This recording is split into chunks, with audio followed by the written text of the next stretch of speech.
Gusto mo nang mag-level up ng income this 2026?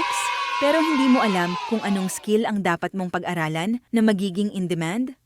Real talk, hindi na sapat ang sipag lang ngayon. Kailangan mo ring maging relevant. Based on global job reports, freelancing trends, at digital adoption from 2023 to 2025. Ito ang 5 skills na sobrang taas ng demand at practical kahit beginner ka. Skill number 1. AI literacy and AI-assisted workflows. Ayon sa reports ng World Economic Forum at LinkedIn Job Trends, AI is becoming a basic work skill, hindi na specialty. Hindi mo kailangang maging programmer, hindi mo kailangang maging IT graduate, pero halos lahat ng trabaho ngayon gumagamit na ng AI. Yung marunong gumamit ng tools tulad ng ChatGPT, Canva, CapCut, automation tools ay mas mabilis magtrabaho, mas konti ang pagod, mas mataas ang value sa kumpanya o kliyente.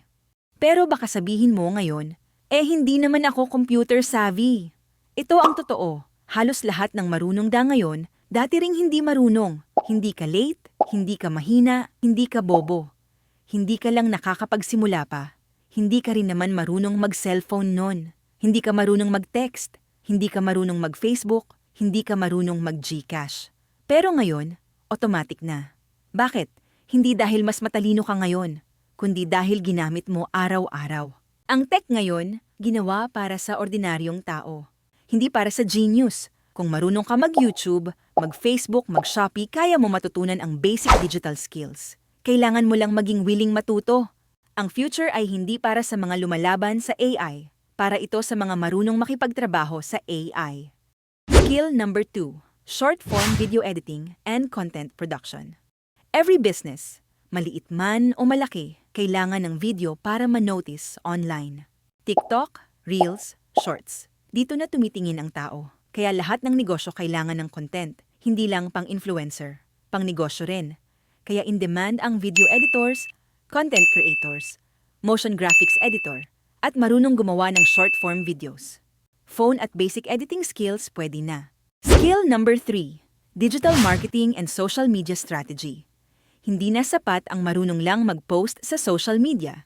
Ang kailangan rin ay marunong mag-analyze, mag-target ng audience, gumawa ng content strategy, at mag-manage ng brand online. Lahat ng negosyo lumilipat online, kaya taas ang demand dito.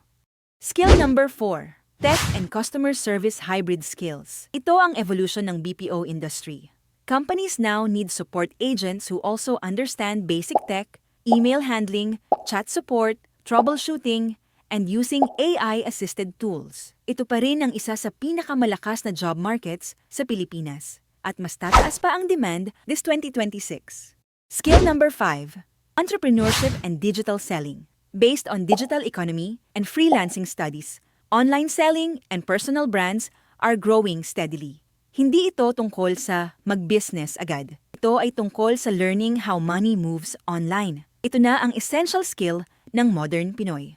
Basic finance, branding, content-based selling, negotiation, understanding customer behavior. Kapag marunong kang magbenta online, mas may control ka sa income mo, kahit anong mangyari sa job market.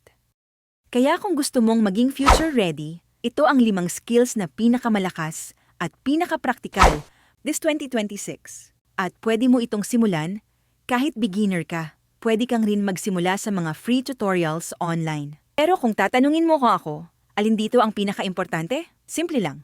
Ang pinaka-in-demand na skill ay yung skill na willing kang pag-aralan. Hindi mo kailangan maging perfect. Hindi mo kailangan maging genius. Kailangan mo lang magsimula. Sa panahon ngayon, kahit maliit na skill, basta consistent ka, pwede kang kumita, pwedeng magbago at umangat ang buhay mo. Kung gusto mo ng videos tungkol sa skills, side hustles, negosyo at financial growth, like and follow Piso at Pangarap. Dito, tutulungan kitang maging mas wais, mas madiskarte, at mas future-ready na Pinoy.